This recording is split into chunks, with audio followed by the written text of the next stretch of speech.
आग्रा येथे 20 वर्षांनंतर 2 ॲसिड पीडितांचा गुन्हा दाखल. आग्रा येथे 20 वर्षांनंतर 2 ॲसिड पीडितांचा गुन्हा दाखल करण्यात आला आहे. या महिलांनी आता पुढे येऊन हिंमत दाखवली आहे. त्यामुळे पोलिसांनी ठाणे ताजगंज आणि ठाणे एतमादोला येथे गुन्हा दाखल केला आहे. पहिले प्रकरण रुकय्याचे आहे. रुकय्या अलीगडमध्ये तिच्या बहिणीच्या घरी गेली होती. 2002 मध्ये रुकय्या अलीगडमध्ये तिच्या बहिणीच्या घरी होती. तेव्हा बहिणीचा धीर अरिफने रुकय्या झोपेत असताना तिच्यावर ॲसिड फेकले होते. खरं तर अरिफला रुकय्याशी लग्न करायचं होतं, पण रुकय्या लग्नासाठी तयार नव्हती, म्हणून त्याने ॲसिड फेकून रुकय्याचा चेहरा खराब केला. यावेळी अरिफवर गुन्हा दाखल न करण्याची योजना आखण्यात आली होती, त्यामुळे गुन्हा दाखल झाला नाही. दुसरी घटना मधूची आहे, जी कॉलेजला जायची. त्यावेळी एका बदमाशाने तिच्यावर ॲसिड हल्ला केला. कॉलेजमधून परतत असताना 1997 मध्ये मधूवर हल्ला झाला. खरे तर मधूचे नाते इतरत्र सेट झाल्याचे बदमाशाला समजले होते. त्यामुळे त्या बदमाशाने मधूवर ॲसिड फेकले होते. ॲसिडमुळे मधूचा चेहराही खूप खराब झाला होता. मधूचे अनिलशी नाते पक्के झाले होते आणि अनिलने त्याचा धर्म पाळला आणि अनिलने मधूशी लग्न केले. आता पोलिसांनी गुन्हा दाखल केला आहे. त्याच आग्रा पोलीस आयुक्त डॉक्टर प्रीतिंदर सिंग यांनी सांगितले की दोन्ही प्रकरणी गुन्हा दाखल करण्यात येत असून उच्चस्तरीय तपास करण्यात येत असून दोन्ही महिलांना न्याय मिळवून दिला जाईल. जनशक्ती वाईस न्यूजसाठी आग्राहून आमचे प्रतिनिधी एम सरताज यांची रिपोर्ट. मेरा नाम रुकैया है और मैं आगरा से हूँ। क्या घटना हुई थी आपके साथ, क्या मुकदमा दर्ज कराया है? मेरा अटैक 2002 में हुआ था। उस टाइम मेरा केस नहीं दर्ज हो पाया था क्योंकि मुझे फैमिली दबाव था मेरे ऊपर और मेरे भाई के ऊपर, मेरी बहन का, और वो मेरी बहन का देवर था जिसने मेरे पर तेजाब डाला था। तो इस तरह की घटना कहाँ घटना हुई आपके साथ? मेरे ऊपर घटना अलीगढ़ में हुई थी और मैं अपनी बहन के घर गई थी। तो उसका एक बच्चा मिसकैरेज हुआ था, वहीं पर मैं गई थी अपनी मम्मी के साथ। वहीं उसके बहन के देवर ने शादी का दबाव बनाने लगा, मगर उस टाइम मैं 14 साल की थी और वो बहुत बड़ा था, वो करीब 24 साल का था वो। तो और वो सही भी नहीं था, वो नशा भी करता था और वो चाहता था कि मैं उससे एक संबंध बनाना चाहता था, लेकिन मैं नहीं, मैं उस टाइम छोटी थी। तो मैं अपने घर पे शिकायत करती थी कि ये मुझसे बदतमीज़ी करता है, ये करता है। तो उसने बचने के लिए ये कह दिया कि मैंने शादी करना चाहता था, इसलिए मैंने इसके ऊपर तेजाब डाला है और आप लोगों ने मना की, इसलिए मैंने एसिड डाला। मगर हम लोग चाहते थे कि उसकी FIR हो जाए, लेकिन मेरे भाई ने बहुत कोशिश करी, मगर उसकी फैमिली दबाव रहा उसकी तरफ से, उसके घर वाले, उसके रिश्तेदार दबाव डालने लगे मेरे घर वालों पे, तो इसलिए केस दर्ज नहीं हुआ। लेकिन मेरे मन में यही था कि एक ना एक दिन उसको सज़ा होनी चाहिए, क्योंकि जो उसने किया उसे सज़ा तो मिलनी चाहिए। लेकिन ऐसा कुछ नहीं कर पा रही थी क्योंकि मुझे सपोर्ट नहीं था।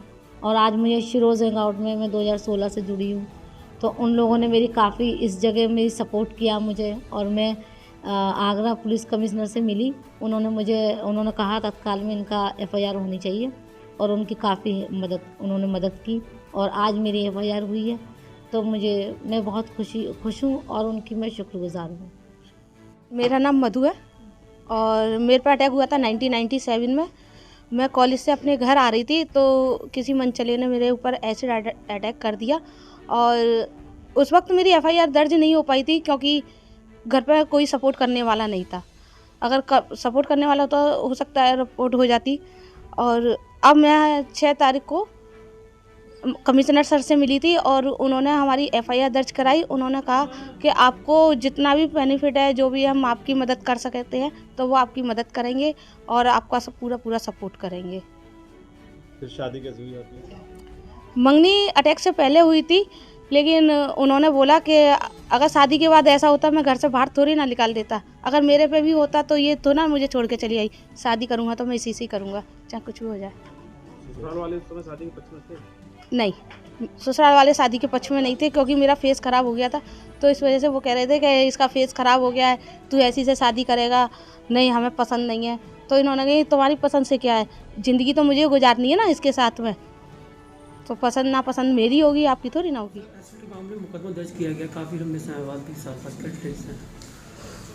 देखिए, जैसे आपके संज्ञान में है कि civil society foundation, civil society of Agra और शाम फाउंडेशन, इनके लोग जो हमारे यहाँ शीरोज़ कैफ़े है, वहाँ एसिड अटैक के जो विक्टिम्स हैं वो अपने दम पे एक एनजीओ के माध्यम से वहाँ पे एक कैफ़े रन कर रही हैं काफ़ी सालों से। उनकी कुछ समस्याएं थी, उनकी समस्याओं को लेके ये सभी लोग मुझे मिले और एसिड अटैक विक्टिम्स भी मिले। उनमें से 2 विक्टिम्स ने बताया कि उनके केस उस समय रजिस्टर नहीं हो पाए। उन्होंने ये नहीं कहा कि वो पुलिस के पास गए और पुलिस ने केस रजिस्टर नहीं करवाया। उनका कहना था कि उस समय उनकी हिम्मत नहीं हुई, उस समय परिस्थितियाँ ऐसी थी कि उन्होंने केस रजिस्टर नहीं करवाए। तो उनसे तहरीर लेके एतमादौला में एक और एक ताजगंज में मुकदमा कायम किया गया है और उसकी फर्दर इन्वेस्टिगेशन होगी और प्रॉपरली डिटेल्ड इन्वेस्टिगेशन होगी। और जो खासकर एतमादौला का मुकदमा है वो शायद 20 साल पुराना है, ताजगंज का इंसिडेंट जो है वो 22 साल पुराना है और जो एतमादौला का इंसिडेंट है वो संभवतः अलीगढ़ के किसी थाना क्षेत्र का है। तो पहले मुकदमा यहाँ पे कायम करके इनिशियल इन्वेस्टिगेशन यहाँ पे होगी और फिर एविडेंस के आधार पे अगर आवश्यकता पड़ेगी तो बाकी की इन्वेस्टिगेशन जो है वो अलीगढ़ से करवाई जाएगी। और जब ये इन्वेस्टिगेशंस कंप्लीट हो जाएंगी उसके बाद विभिन्न स्टेजेस पे जो गवर्नमेंट की स्कीम्स हैं उनमें जो भी कॉम्पनसेशन मिलनी होगी उसके लिए भी जो हमारी कमेटी बनी हुई है उसके माध्यम से प्रस्ताव भेजा जाएगा। इसके अलावा जो और एसिड विक्टिम्स थी उनकी छोटी छोटी समस्याएं थी, छोटे छोटे इश्यूज़ थे, वो भी उस समय सुने गए और उनका भी हल किया जा रहा है। और इसके अलावा उनका ये रिक्वेस्ट था कि कहीं भी ओपन में अनलाइसेंस्ड एसिड की बिक्री ना हो, जिसमें सभी एसएचओ इंस्पेक्टर्स को निर्देश दिए गए और आगे आने वाले समय में लगातार ये अभियान भी चलता रहेगा ताकि ओपनली कहीं भी कोई इस तरह का एसिडिक पदार्थ ना बिके। ये पूरे कमिश्नरेट में इसको प्रभावी ढंग से लागू किया जाएगा, सभी एसीपीज़ के माध्यम से, सभी डीसीपीज़ के माध्यम से और सभी एसएचओज़ के माध्यम से।